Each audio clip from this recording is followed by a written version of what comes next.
Hello, you wonderful people, and welcome to another episode of Super-Fanta-Fi. This being a show where I talk about TV shows of the supernatural, fantasy, and/or science fictional genre. For today's episode, I'm going to talk about the latest episode of Beauty and the Beast.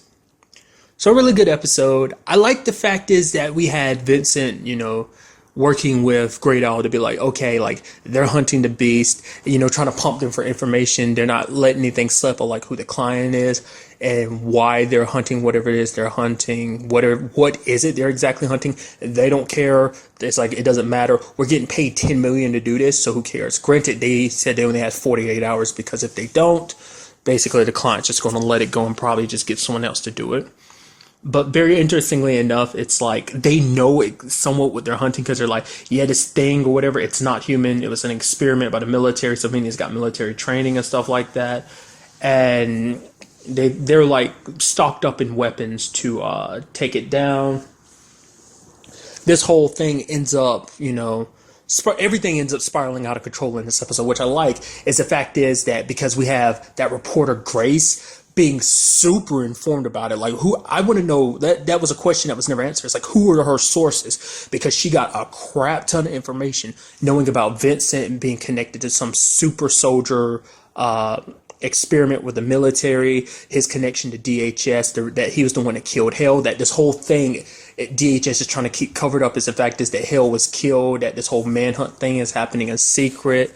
Kat's part to play with it. She even knew who Tess was when Tess kind of quote unquote raided the place. Gotta say quote unquote because something that Catherine was like, do this to kind of get Grace out of the way. But that was just like the moment she brought that up to like Kat about it, I was like, how the hell does she know what she knows? It's not possible for you to know what you know. Like she must have really big connections to be able to get the information she does. I mean, granted, it just shows you how good she is at her job to have the information she has, because we even saw JT hacking into her files, and we saw like a crap ton of stuff that she pulled out. So it's like, you got to give her credit because she does her due diligence and dived deep into the story. And it's something that ended up interestingly affecting the story in this episode was like, should we talk to Grace? Because Kat was like, we can't go on living the way we are, like doing things the way we are.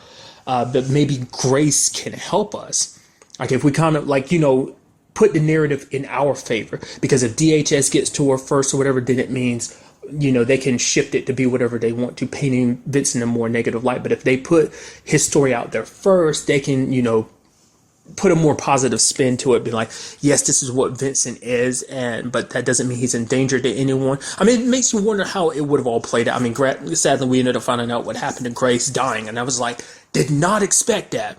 That did not take the turn I thought it was going to take. Like, I knew she was going to be in danger, but I didn't expect her to die. I thought it was just going to be like a situation like, oh, they walk away from it. It's like, no, everything's good. I'm going to keep your secret, but I'm going to secretly work on this story, try to get some facts together. And basically, maybe she still be in a situation where it's like they're trying to keep her low key because they know her life's in danger, because Grey Doll is going to want her dead, or at least they want the information about, because someone from Grey Doll talked, because that's how she knew about that whole meeting that Vincent went to about the beast, because someone leaked that information. So they do have someone on the inside in Grey Doll. So maybe that's going to play a key in the next episode, but I talked about that in a little bit. Well, I'm going to go ahead and talk about it now. With, Vincent being captured by them at the end of the episode, it does make you wonder, like, will the person that's on the inside, will Kat end up finding out about who that person is, one of her inside people at Grey Doll, and then she's able to get the, the information brought back to her that, like, okay, where they've got Vincent Hale, maybe, or maybe it's someone outside of Grey Doll, maybe someone that has connections to Grey Doll that let her know about that, or maybe it's just someone that worked at the bar that knew that they were having a meeting that day and that information got out. I don't know, because the bartender didn't seem like the type of person that would talk, because she showed him a picture of Vincent, but he didn't answer, so I don't know. But I don't know. I'm not really sure where I thought it was going to go. But I was thinking maybe, her life would be in danger. They'd save her and she'd have to stay low key, like hide out from the public. But that she'd do her best to put the story out there to get, clear Vincent's name. And they just basically would have to dodge DHS as well as Grey Doll till her story surfaced. But nope, she's dead. And with her went their last chance. Like she was their last hope.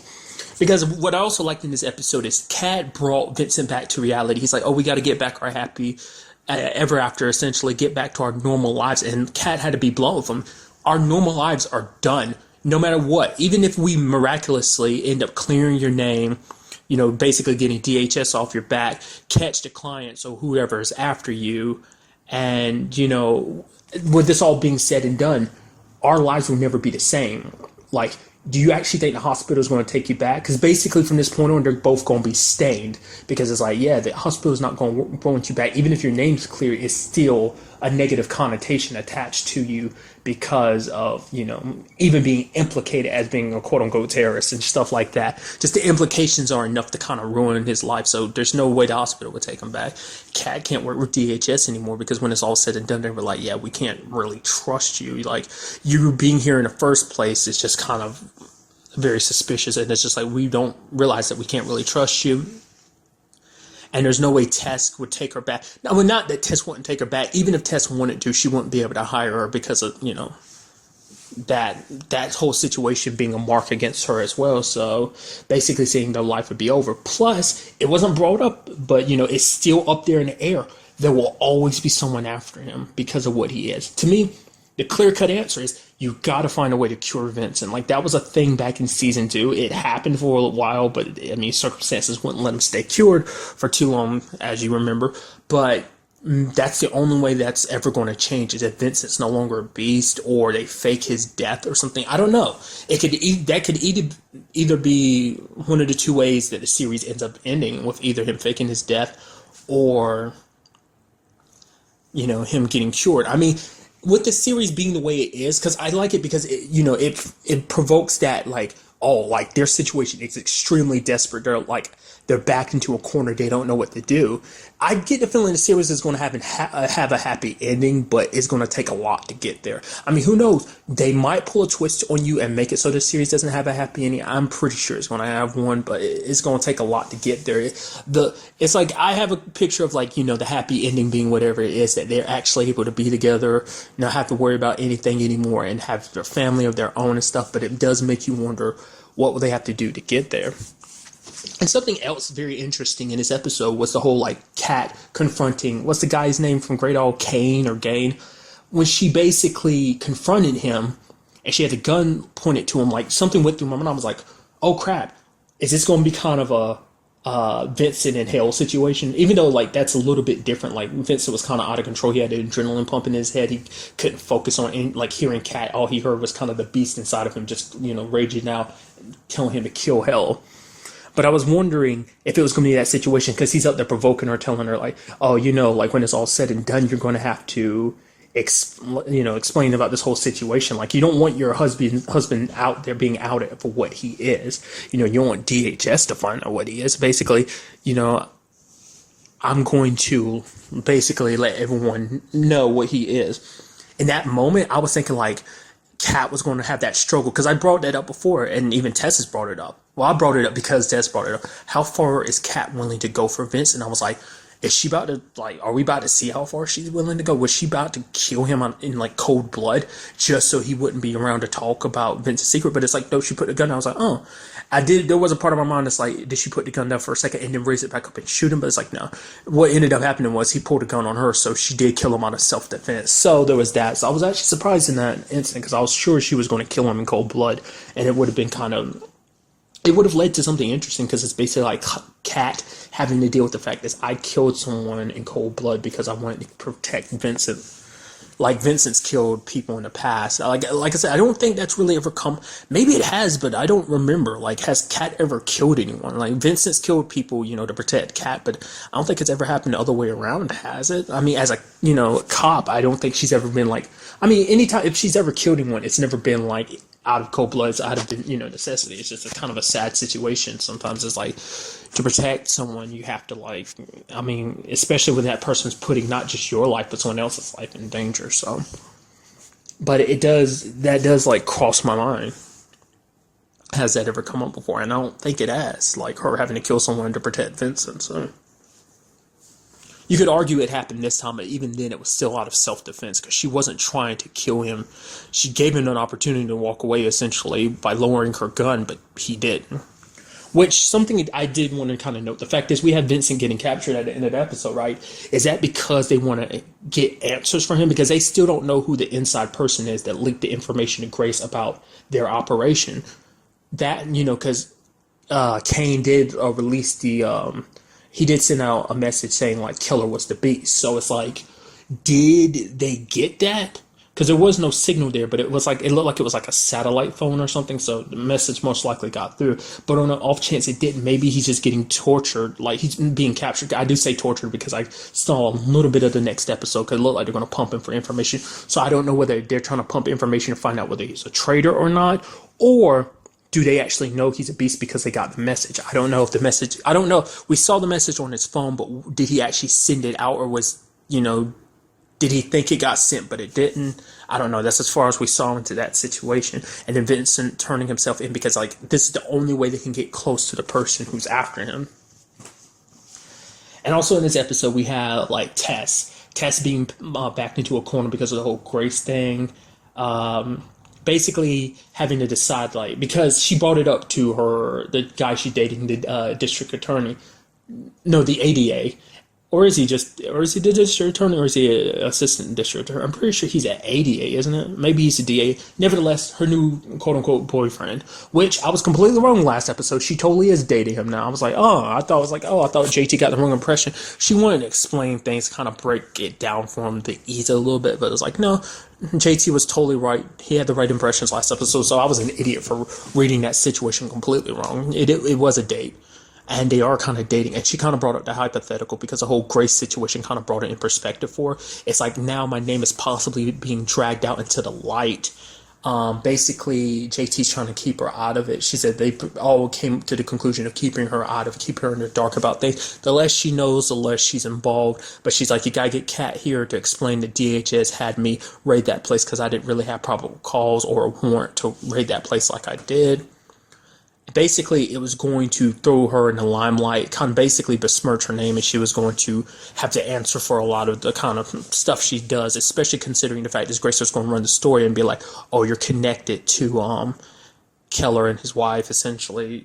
But JT wouldn't tell her anything, and she's like, I'm just tired of this. And being like, aren't you? Like, how long are you going to keep this up? Oh, doing all this stuff that you're doing for Vincent and Kat. It's like being in this world, hacking like whatever it is you're hacking, because she was hacking Grace's files at the time. So it's like, how long do you plan on doing this? Do you plan on doing this for the rest of your life? And that is a question. I'm sure, I don't know, that's not something we've ever really heard JT bring up. Like, it's like, does he have a big problem with this? Like, it does seem like on some level he does enjoy it but not... Maybe at certain points he did enjoy it, but now, because for him, though, the main thing about all this from the very beginning has always been about protecting his best friend, Vincent. That's what it's always been about. That was making sure that he's able to protect his best friend as well as his best friend's wife, because it's not even just... Kat's not just important to Vincent, she's also important to JT too, because he's come to know her. She's become a really good friend of his, so he wants to protect her as well. He wants them to have their happily ever after because they deserve it after everything they've been through. So, but at this point, I did kind of get worried because that's something that's always floating in the back of my mind, that at the end of the day, when it's all said and done, Tess is going to end up betraying the group. I thought, like, because out of anyone, she's been the most reluctant about the whole Beast thing. Like, she was brought in on everything back in season 1, but I'm sure eventually it weighs on you, because remember, I was getting back to it, she brought it up as a hypothetical to her current boyfriend, being like, oh, what if a friend was basically trying, the ends justify the means, like trying to do the right thing, but it means you kind of cut corners and do some illegal stuff, basically saying you arrest him and I'll prosecute him. It's like, it's not no matter what authority you have, you can't break the law. It's up to a jury to decide whether they're guilty or not. We can't bring the law into our own hands. It's worse, especially if that person has it bad. So it's like, if I were you, I'm sorry to tell you this, but you would have to arrest your friend. You should arrest your friend. And, obviously she was talking about herself in that hypothetical, so she was going to give up. But JT's like, no, don't stop being a police officer. You worked hard to get to where you are. Yes, you could push away, like, the fact that you've had to cover up all the stuff between Vincent and Kat, like all that Beast stuff you had to cover up. But the fact of the matter is, you can't deny the fact is that, because you helped cover up a lot of stuff, you helped when that led to Vincent and them saving a lot of people. But even if you discount that, what about your future? If you quit now, there's no telling what kind of lives you could save in the future. But don't you can still hold on to the past, being like, okay, never let yourself do that again. Don't cover up for us anymore, but do proceed on into the future. Don't give up on your life, especially when you work so hard to get to where you are. So he's basically saying, from now on, don't cover for us anymore. We won't tell you about anything. She's like, what if the fact of the matter is that, we end up crossing paths on a case? Like, I don't realize something is beast related. He's like, basically, I'd rather you not arrest us, but well, if it comes down to that, it comes down to that. And the fact is they brought that scenario up means there's a good possibility of that happening. So basically, she's going to have to treat it like any other situation. Like if Vincent or Kat finds himself in the middle of one of her cases, she's going to treat them like anyone else. She's not going to treat them as a friend or the connection they have. She's just going to treat it like a regular case. So I'm wondering if that's going to cause some complications later on. I'm not thinking it most likely will. I mean, you never know. Maybe they might present that opportunity, but they might not actually go through with it. At the end of the day, we'll just have to wait to see where that goes. But I thought that was kind of interesting. Like, I always had a feeling like at the end of the day, though, Tess would end up betraying them because she wants her normal life so much. She's tired of being swept up in all of this craziness that is Beast. So sadly, there won't be an episode next week. There will be one the week after next, being the 11th. So just something to keep in mind. I'm very intrigued to see where it goes from here. Like the whole Vincent being captured thing. Like I said, I didn't watch much of the preview, but for the little bit I saw, it looked like they were torturing him. So I don't know whether it's because they know he's the Beast or because they think he's an inside man trying to. I get the feeling at this point they do know he's the Beast. I'm pretty sure the message most likely got through. So it's very interesting to see. Will we finally get a look at who the client is next week or not? And like what kind of torture are they going to end up putting him through? And what is Kat going to do with it all said and done? And I still refuse to let it go. I strongly believe Kyle is connected. I just know he is. If he ends up not being connected, I will be sorely disappointed, because I've had like my suspicions of him since the first time he appeared. It's like, I don't trust the dude, and I feel like there's something more to him. Like I said, if he's not the person who put the bounty out on Vincent, I'll be quite surprised.